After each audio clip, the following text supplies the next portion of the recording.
Welcome to this special mini-series of Manchester. This series is going to be about 4 or 5 episodes long, and we're looking at the different areas from Wythenshawe Park and the ghosts in the hall to the centre, where we're looking at the Royal Exchange Theatre and St Anne Square, which we have covered previously. This little mini-series will have a few episodes looking in different quarters. We'll look at the north, the south, the east and the west of Manchester and get stories specific to them areas, and we'll put them into some kind of theme for each episode so that you can get a guide to what's where. Welcome to Mysterious Lore.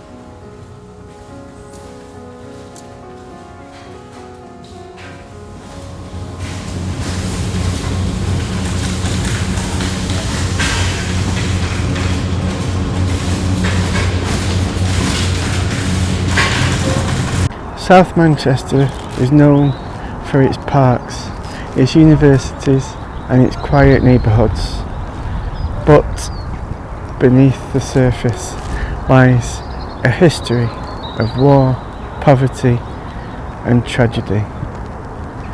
In the 19th century, this area was home to some of the worst living conditions in Britain.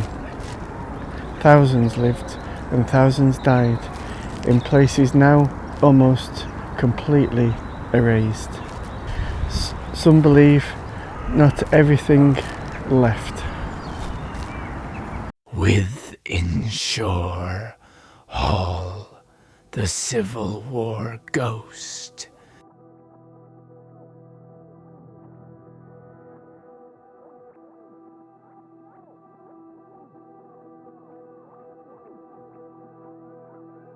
Hidden within the parklands stands Wythenshawe Hall, a building that has witnessed over 500 years of history.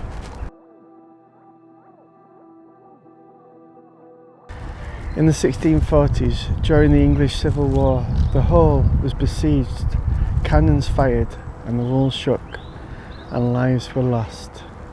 Today, staff and visitors have reported something far stranger.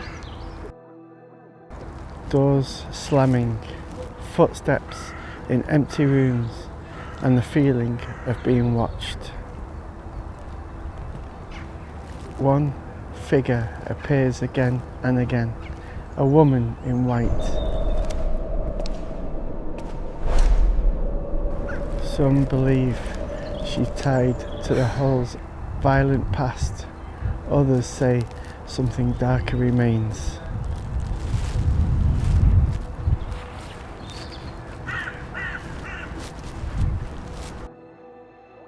Little Ireland, the lost slum. The next story I've tried to film 3 times, and each time I get the same result, where the microphones seem to stop working. So I don't know what the issue is there, but enjoy this next one. We're now near Oxford Road train station, just near the centre of Manchester. Once stood a place known as Little Ireland. In the 1800s, it was described as one of the worst slums in Britain. Families crammed into cellars, disease spread rapidly, and death was everywhere. Today, the area has been rebuilt. Lecture halls, offices busy streets. But some say the past hasn't gone. Reports of shadow figures, dark shapes, seen just out of sight, felt just hanging behind you. An overwhelming feeling as if something is still there. Not a ghost that you can see clearly, but something you feel.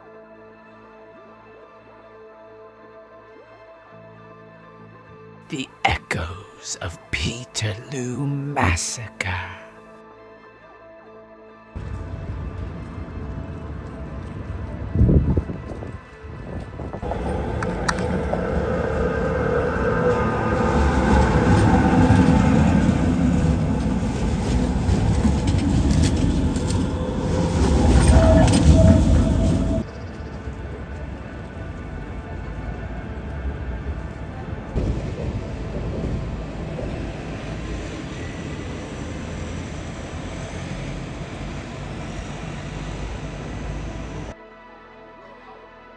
Manchester's history isn't just industry, it's conflict.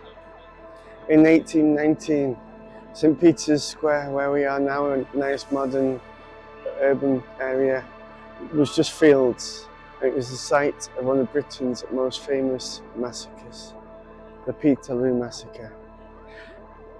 Cavalry charged into the crowds, men, women, children, and chaos.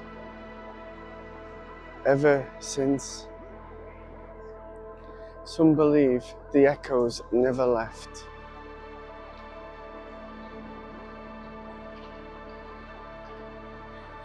In nearby pubs and streets, people report sudden cold spots, voices, and the feeling of being watched. As if the past is still trying to be heard.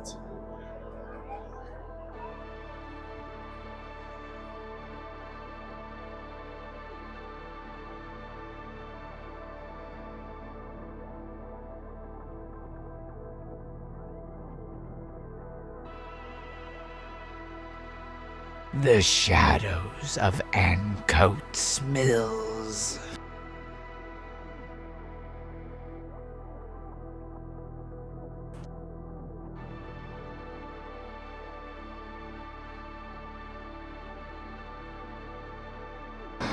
The spaces where people worked and where some people died, they're still here. And in places like this, people sometimes report things they can't explain. Footsteps in empty corridors, sounds when no one is around, the sense that a space isn't as empty as it looks. Nothing clear, nothing you can prove, but enough to make people stop, listen. Of course, there are explanations.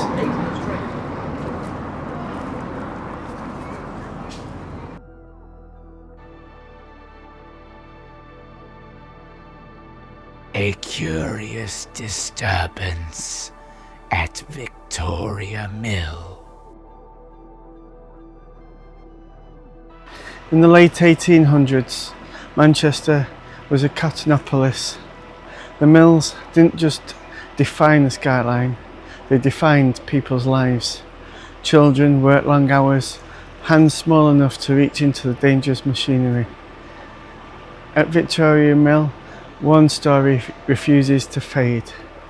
They called her the Loom Girl, a child worker caught in the machinery in 1875. No dramatic rescue, no heroic ending, just silence. Today, residents say they hear her faint crying, not loud and constant, just enough to make you stop. Some say if you stand there still long enough, you can feel something tug lightly at your clothes. like a child asking for help that never came.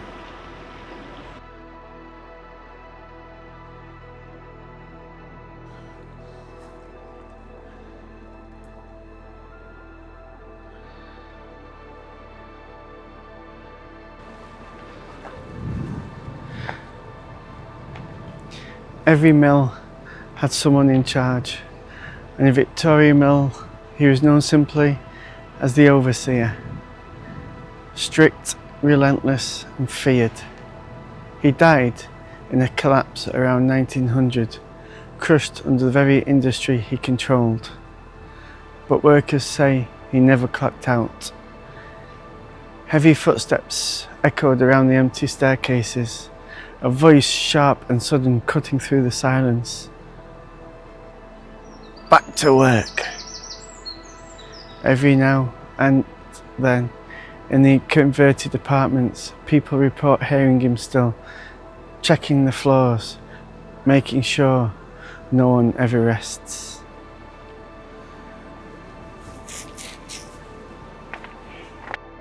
Fact or folklore? So how much of this is real? Manchester's industrial past was brutal. Dangerous working conditions, child labour, frequent deaths. These stories didn't come from nowhere, but science often offers explanations. Vibrations from machinery, drafts in old buildings, even the power of suggestion. These can make ordinary things feel extraordinary. And yet, some reports remain unexplained. So, the question is, are these just stories? Or is Manchester still haunted by the cost of its success? War built the nation, industry built the city, but stories built its soul. And in Manchester, those stories never stay buried. Next time, we move away from the mills and into the homes, the streets, and the lives of ordinary people, where the hauntings feel a little closer. Poltergeists and working class legends. If you got this far and like what you see, give us a like and a subscribe, and then you can get to the next one. Thanks. Thank you for watching this video. If you like what you've seen, give us a thumbs up and consider subscribing. If you've been to any of these places and have your own experiences, or there's somewhere that you'd like us to go and tell a story of, leave it in the comments and we can have a look at it. Thank you.